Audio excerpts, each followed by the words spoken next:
This is a really important issue, and I'm really glad that there was an entire workshop yesterday devoted to the work that has been happening, because it has grown, obviously, since the November election, that the concept of folks feeling unsafe in their communities. As a mayor, my #1 priority is to make people feel safe and be safe in their community. And that is for every individual in my community, no matter how they got there, what they look like, how much money they make.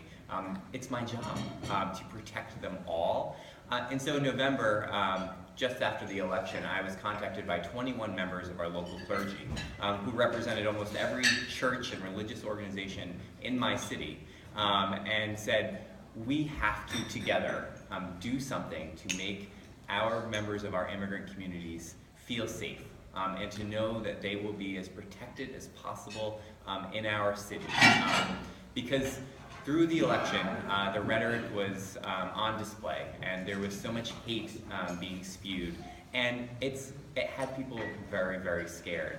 And so we said, we are going to do something. And so we stood up and we said, we need to remind our residents that we can be a welcoming and inclusive city, and also talk about the policies and procedures that we have in place to protect our immigrant population that is growing, that plays an important role in our economy, that is a part of why people come to our small city of Kingston. It's because we have that diversity, and it's something that we need to be able to be proud of. And so we did. So we were able to move through a resolution that not only stated the types of policing policies that we have that very often are referred to as sanctuary city type policies, but we also reminded residents of our community, many who just think now of immigrants as folks from Mexico.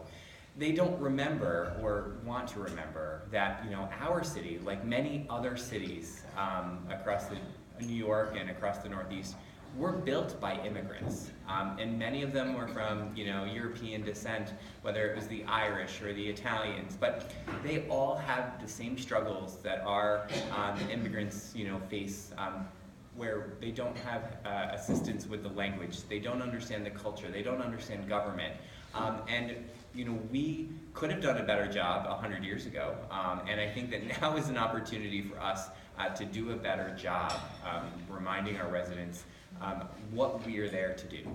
And again, for me, it's to protect and to serve. And so we thought that, we knew that there was a lot of rhetoric out there, but what we didn't know was just a few weeks after we got the resolution approved, that Trump would then issue the executive orders and, really step up what was thought to be rhetoric and really reprehensible to something that he was actually looking to actually enact. And that really scared individuals. And so we had a Common Council meeting where we officially approved this resolution. We have Common Council chambers, which is quite large. It can hold 233 people. We had 400 people crammed into a room that night. And we had 3.5 hours of public speaking. Normally we have 10 minutes of public speaking because no one actually necessarily cares about the mundane running of government, but that night they did. We started our meeting at 7:30 p.m. And we started our official Common Council meeting at 11. And within half an hour we had approved declaring that Kingston was and will always be that welcoming and inclusive city. And we're now working with our partners, whether it's the Workers' Justice Center of New York or Catholic Charities, and some of these other organizations that are doing their frontline immigrant work. We're now making sure that our city is doing everything that we can to assist them and to get the message out to our residents that no matter what happens on the national level, that we are going to be there to protect and represent them. And that's just, for me, that was an important message to get across, because as we have talked about during this conference, we could dwell on the bad stuff, but what we all are about is the hope for the future and crafting that new generation of individuals. And for me, we now have almost 400 people that for the first time came to a Common Council meeting that had never been to City Hall before and didn't know what government did. But now they know that they have a voice in City Hall through me and many of our members of the Common Council, and so they are now active. They are the same people that are out there giving our Congressman John Faso a hard time on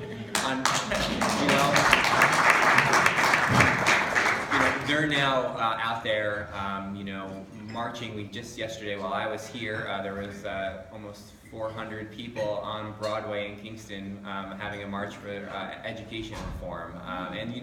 Those are the same people, and these are Kingston residents. Oftentimes we get people from outside of Kingston that come down from the more liberal areas to talk about issues. But 95% of the people that came out in support of our welcoming resolution were Kingston residents, which I think means a lot to me, and it means a lot for our future. So I think I've used up all my time, but I think that kind of answered your question. Thank you so much.